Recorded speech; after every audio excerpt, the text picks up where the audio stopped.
ಶ್ರೀಮದ್ಭಗವದ್ಗೀತಾ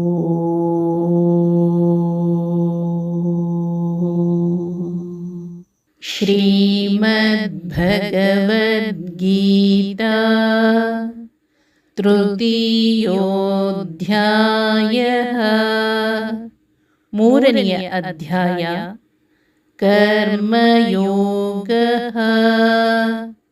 ಕರ್ಮಯೋಗ ಅಧ್ಯಾಯ 3 ಶ್ಲೋಕ 20.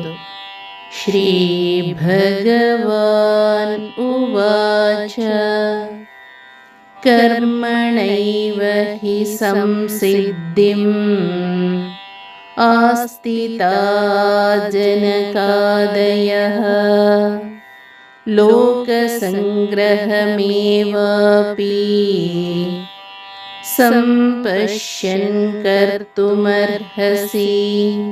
ಶ್ರೀಕೃಷ್ಣ ಹೇಳಿದರು, ಜನಕನೇ ಮೊದಲಾದವರು ಕರ್ಮಾನುಷ್ಠಾನದಿಂದಲೇ ಸಿದ್ಧಿಯನ್ನು ಪಡೆದರು.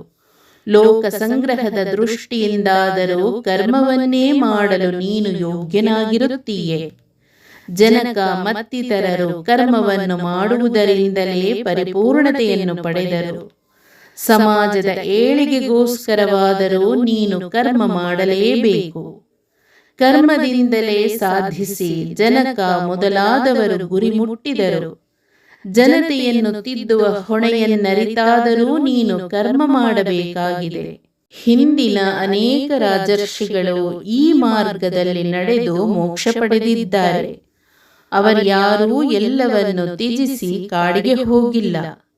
ಇದಕ್ಕೆ ಉತ್ತಮ ಉದಾಹರಣೆ ಜನಕ ಮಹಾರಾಜ.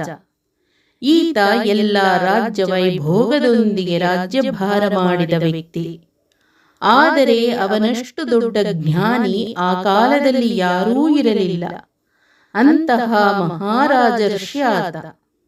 ಶುಕಾಚಾರ್ಯರು ವೈರಾಗ್ಯದ ಬಗ್ಗೆ ಸರಿಯಾದ ತಿಳುವಳಿಕೆಗಾಗಿ ಜನಕನಲ್ಲಿಗೆ ಬಂದಿದ್ದರು. ಇದು ನಿಜವಾದ ಸಾಧಕನ ಬದುಕು.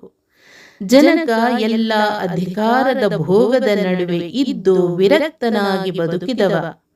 ಆದ್ದರಿಂದ ಕೃಷ್ಣ ಇಲ್ಲಿ ಜನಕನ ಹೆಸರನ್ನು ಪ್ರಸ್ತಾಪಿಸುತ್ತಾರೆ. ಕೃಷ್ಣ ಹೇಳುತ್ತಾರೆ, ಜನಕ ಮುಂತಾದ ರಾಜರ್ಷಿಗಳು ಕರ್ಮಯೋಗದಿಂದಲೇ ಜ್ಞಾನ ಪಡೆದು ಕರ್ಮ ಮಾಡುತ್ತಾ ಎತ್ತರಕ್ಕೇರಿದರೆ ಹೊರತು ಕರ್ಮತ್ಯಾಗದಿಂದಲ್ಲ ಎಂದು. ಈ ರೀತಿ ಸಮಾಜಕ್ಕೆ ಮಾರ್ಗದರ್ಶಿಯಾದ ನೀನು ಸಮಾಜಕ್ಕೋಸ್ಕರ ಯುದ್ಧ ಮಾಡು ಎಂದು ಹೇಳುತ್ತಿದ್ದಾರೆ ಕೃಷ್ಣ.